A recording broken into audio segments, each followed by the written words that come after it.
Good morning, everybody. Welcome back to the Opportunistic Trader. We're joined by Ed Meir of Commodity Research Group. How's it going, Ed? Fine, Michael. How are you? Thank you for having me on. I'm doing great. It's Friday. It's a good thing. And, we spoke earlier in the week with Andy LeBeau, who you work with. And then actually on Tuesday, we're going to be speaking with your other colleague, Jim Colburn. So we're getting the whole Terrific. commodity research team, a lot of great research. And we actually have your monthly letter on our site, which has a lot of great information from everybody on your team. And so everybody can check that out if they haven't already done so. And so Andy covers the commodity or the more energy side, and you cover the more macro and metal side, right? Right, that's correct. Right. So, let us know what are you thinking these days? We spoke about 2 weeks ago. What are your thoughts on the macro updates and your thoughts on the world right now? Yeah, well, that's a good question. First of all, the macro, by the way, can you still hear me? Yeah, you sound great. Yeah, sorry. The macro situation with China again is really driving most of these markets.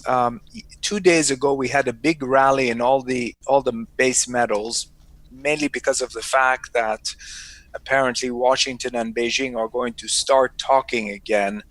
Markets rallied big on Wednesday. They kind of petered out today. I'm not getting too excited about these talks for a couple of reasons. Number one, we still don't have a date yet. We don't have a schedule. We don't have an agenda.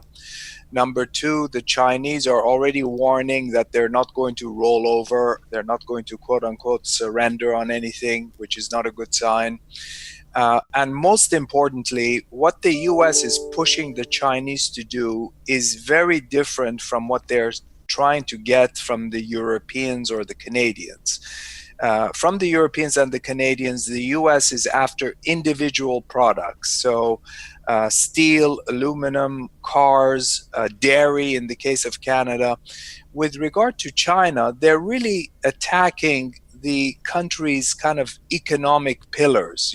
They want them to remove subsidies. They want them to remove restrictions on foreign investment. They are very, Washington is very nervous about this made in China initiative that's really going to push hard into the technology space. So I think the negotiations are really going to be very problematic. And I don't think we're going to get a truce or a breakthrough or anything like that. Now, what does that mean for metals? It means that Chinese metals demand will probably continue to shrink because these tariffs have a blowback. You get less Chinese demand for metals because less exports are going to the States. And it's not necessarily clear whether these exports will be replaced in the same quantities or in time to make up for the Chinese shortfalls. We already had, for example, Ford saying that it's not going to be exporting small cars out of China because of the tariffs. You have air conditioning makers, I think we talked about this last time, saying they're going to be shipping less air conditioning units to the States. So as a result, their copper demand will drop. So, all in all, I think this is kind of a negative for metals demand. You add on top of that the fact that the Chinese economy is slowing, and that doesn't help either. Today, in fact, we had some numbers showing the rate of growth in retail sales and fixed investment pretty much coming in line with estimates, but auto sales are very weak. Auto output is very weak. Real estate is doing well, but exports were also really very strong, but that's because they were front loaded. So all in all, the Chinese economy is starting to show signs of slowing. So you couple that with trade tensions and the metals picture, at least through year end, I think looks a bit dicey. So, what metals, a lot of questions based on that, but what metals do you think are most vulnerable if things don't go well with talks with China? Yeah, I think the metals that are more vulnerable are copper, to some extent, although you could make the case that the Chinese aren't buying any more copper scrap, so they might be buying more refined metal. That's a bit of an offset, but I think copper is very closely correlated to growth there. Zinc. Zinc is a steel play. Steel prices in China are starting to come off. Um, Overall, steel demand is starting to weaken a little bit.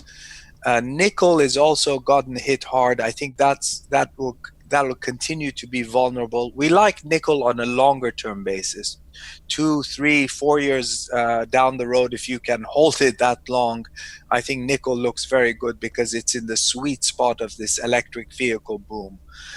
So that will do well. But I think short term, copper, zinc, and to some extent nickel are vulnerable. The metals we like on a relative basis are aluminum and tin. Tin isn't really that much highly traded, but aluminum is going to be well supported, we think, because there is a big dispute going on, as you know, with Rusal. Rusal is one of the biggest aluminum producers. It's been sanctioned by the US Treasury, which means that 3 to 4 million tons of its production may not make it out or may have difficulty making it. Where are they located?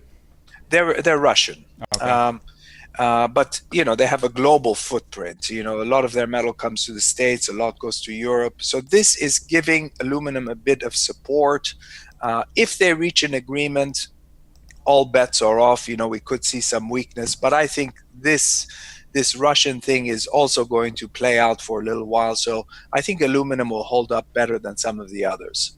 Now, in case I'm wrong, in case there's a breakthrough on trade or truce or what have you, a big cloud of uncertainty will lift, and these metals can really move higher, as we saw on Wednesday, where they had a brief uptick. I mean, not a brief, a pretty strong uptick. And that was just on reports of a talk. Right. So if you get an agreement or a truce or some positive announcements, the move could be much higher. Well, I'm actually just looking at the chart right now. Copper traded down to about 266, just under 266. I'm sorry, 265. Oh, I'm looking at the wrong chart here. That's the issue. So we're trading just below 260 on Tuesday. Comments. Yeah, and now we're trading. Right. We actually traded up yesterday, almost to 270, 269.90. Correct. Yeah, that's correct. That was actually Wednesday. I think we got to around. So you think if we do actually make a deal in short order, that metals like copper have some good room to run on the upside? Definitely. That said, you're kind of skeptical of a deal in the short term, and you think there's more wrangling back and forth before we. I think so. I don't know what you feel about it, but I think these negotiations with the Chinese, they're really very sticky because, like I said, they're not focused on phones or steel or whatever it is. It's sort of it attacks their whole economic foundation. So I think that's going to be hard. Yeah. I also think we have the midterm elections coming up, and one of China's bargaining chips is if holding over kind of the Trump administration, hey, if we make a deal before, that would be great for you guys. If we don't, that's not so great for you guys. So I don't see them caving in the next few days or weeks. I agree. And these guys can wait. Trump is going to be in office maximum 6 years, maybe less. For them, they can wait. They certainly have a shot of him leaving office by the next election if his approval ratings are where they are. So they could kind of bide their time for 2 years, especially when President Xi is now president for life. He can wait him out. But do you think that might be one of their strategies, to fully wait out their entire term? I was thinking more just like midterm elections, which is coming up in November. But are you talking that this could really expand for years and years? No, I take your point. The midterms could be another kind of an out for them, because if the Democrats take control of Congress, one of the things they could do is to limit President Trump's ability to impose tariffs unilaterally. Right now, he has the legal authority to do so, but Congress could, if they have enough votes, they could restrict his ability and say you can't impose tariffs willy-nilly or on national security grounds. You've got to prove the point, prove the case, and that could tie his hands. So yeah, the midterm elections are one sort of speed bump. in all this. But if that fails, I think they may just wait them out. Yeah. The next thing I wanted to talk to you about was the yield side. Right here we are, the 10 years right at 3%, but, more importantly, the 2-year yield and the shorter term yields. But let's say the 2-year, right now we're at 278, which I'm just looking at a chart right now. That takes us back to the highest level since 2007. Right. What's the impact of that, and are there any any sectors or sectors that you're looking at to trade off of Yeah, based off that information? yeah, that doesn't really affect the commodity markets. From the little I understand, I don't follow the yield curve that much, but correct me if I'm wrong. If you get a flat yield curve, that's a sign of impending recession. In fact, there was an article today in the Wall Street Journal. I don't know what page it's on exactly this point. Why we shouldn't get too excited about the flattening yield curve. They mentioned a few things that are different today than they were several years ago, and they assigned the odds of a recession at around 15%, which is still quite low. It's gone up from, I don't know, single digits, but it's still pretty low that we're going to get a recession. I think, I personally, I'm with the skeptics. I think we're going to slow down next year. I think if you get 2 more rate increases this year and 3 more next year, that's a lot for the overall debt that this economy is carrying. And you're actually seeing a slowdown in auto sales. You're seeing it in housing. We're not seeing it in the overall numbers yet, but I think given a lag and given the trade thing blowing through, I think we'll start to slow down early next year. And so, by slowing down early next year, is that something that you think that yields will move lower? I think the yield curve will start to become a bit more inverted. The short term will start to move lower. Don't forget the Fed. I think the Fed would really like to raise rates as quickly as they can and as high as they can, because they want to be able to bring them down when the economy starts to slow. So, you're not going to bring it down from 0.5% to zero. It has much more power if you bring it down from 3% back to zero as opposed from 0.5%. So I think they should be in a hurry to ramp it up as quickly as they can. Of course, allowing assuming the economy could take it. And then once they're at a high level, then they have some ammunition to drop it. Yeah, yeah.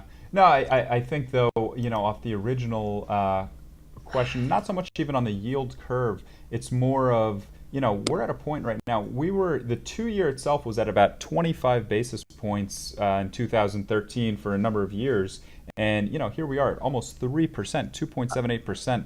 Absolutely. Are there Yeah. any sectors that, whether it be financials or the dollar or anything that you think, because also when you take a look at the differentiation between European, Japanese, we're now considered a high yielding Right. country.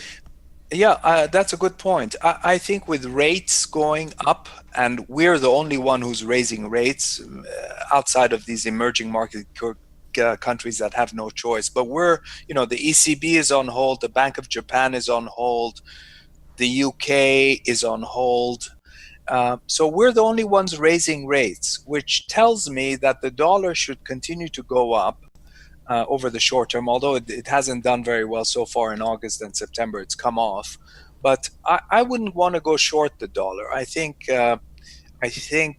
with the rates moving up, and we're going to get another rate increase end of September, I think this dip we're seeing in the dollar is going to be short-lived, and we're going to go up again. So again, that's another headwind for things like gold, silver, some of the base metals, maybe even oil. Um, in terms of what stocks could do well, the banks should theoretically do well as rates rise. They make an arbitrage play. They start to get more profitable. Some of the brokers who are relying on float also could do well. It's sort of a mixed bag on the higher rate plays, but I think it does more damage than good in terms of the general growth story. Right. What about anything else in the world catching your eye right now? Well, what else is going on that I'm looking at?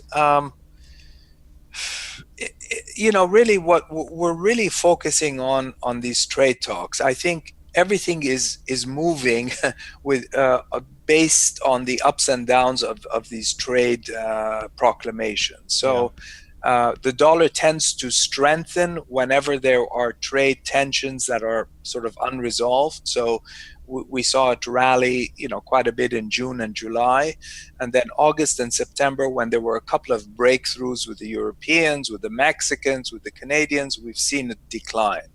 So the dollar in turn is affecting all these other commodity groups. So you really have to kind of trade these markets basis what you think the trade dynamic. How do you think the trade dynamic will unfold?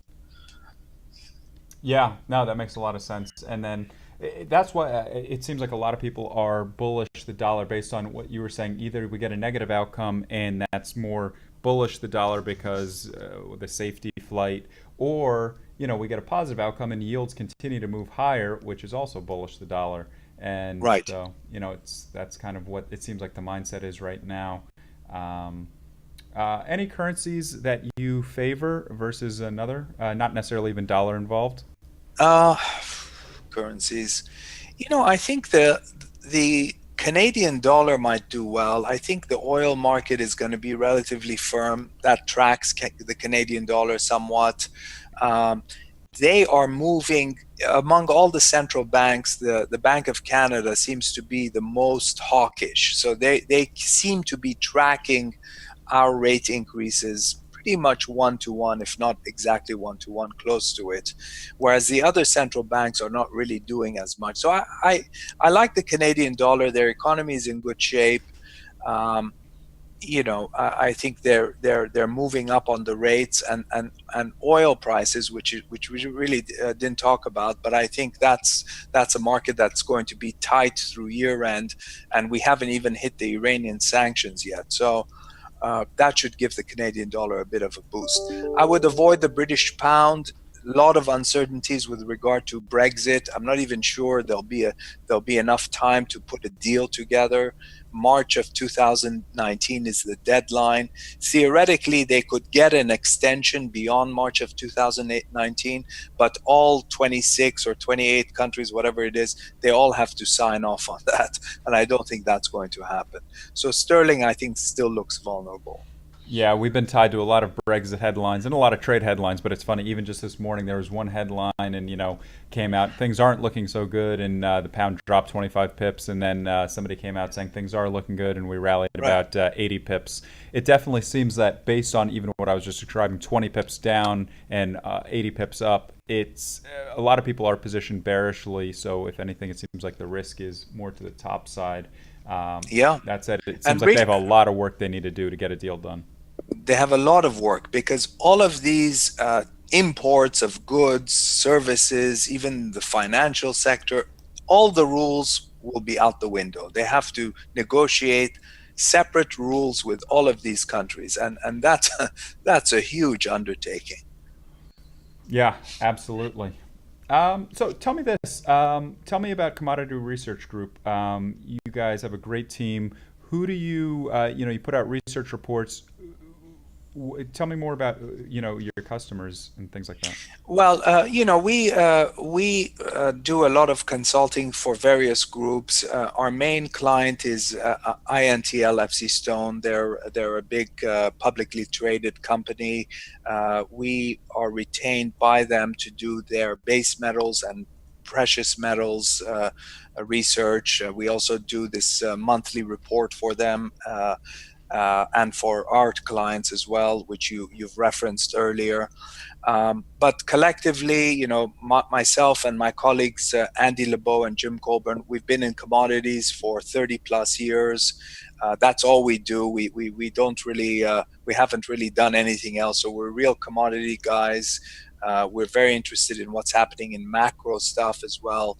Before, when we all started our careers, commodities were very much a supply demand type of a game. You kind of would analyze supply demand, look at stocks, and make a price forecast. And more often than not, you were right based on those indicators.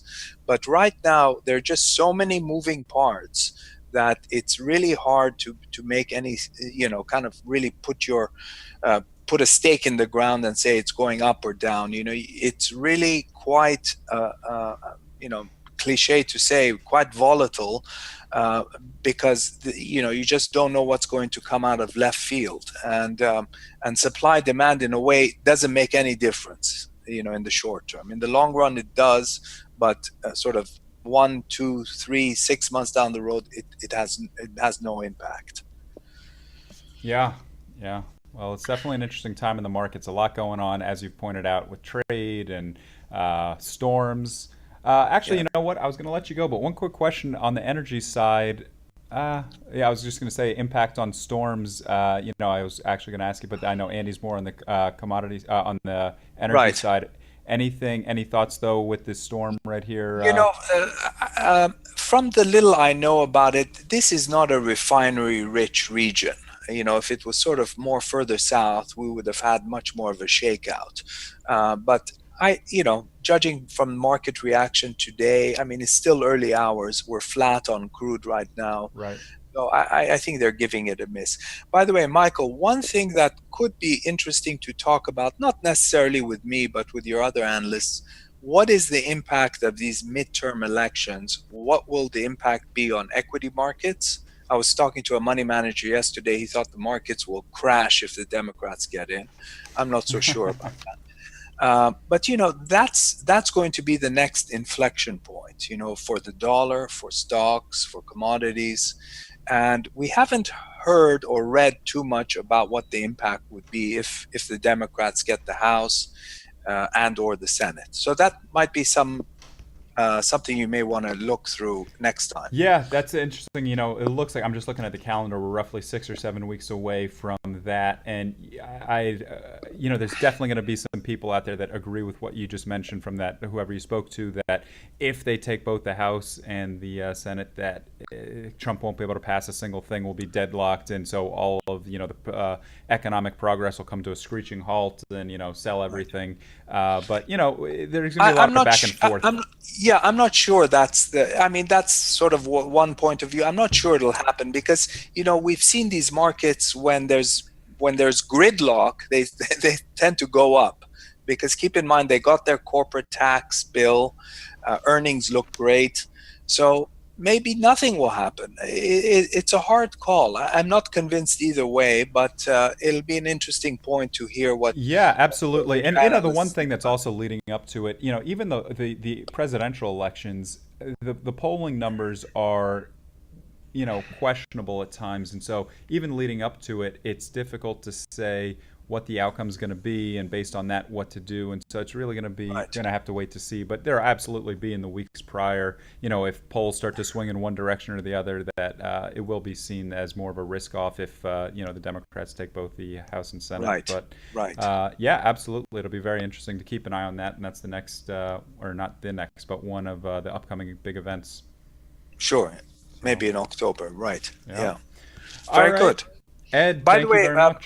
Michael, there's a big metals dinner in London in about 3 weeks' time. I'm going to that. It's a great opportunity for me to talk to producers, consumers, other analysts.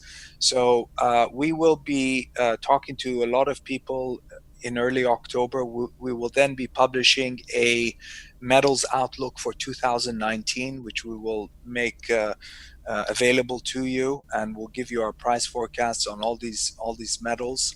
But we want to get this dinner out of the way first because it'll be a treasure trove of information when you What date's that dinner? the dinner itself is the second week in October, so it's October 6th that week, October 6th to the 13th. The dinner itself, I think, is on the 8th. It's on a Tuesday. It's the biggest metals dinner by far, base metals. Everybody in the base metals business comes to London. and meets. There's conferences, there's drinks, there's parties, all sorts of things. But the who's who in the metals business comes to London. So one of Oh, these days you've got to come, Michael. well, we'll let you give us the update this year, and we'll speak to you before then and also after then to get the insight on that one. Because yeah, it sounds like Sure. it'll be a hot topic with everything going on. So good stuff. Ed Meir, Commodity Research Group. Thanks a lot for giving us that great information. Always a pleasure. Thanks, Michael. All right, talk to you later. Bye bye.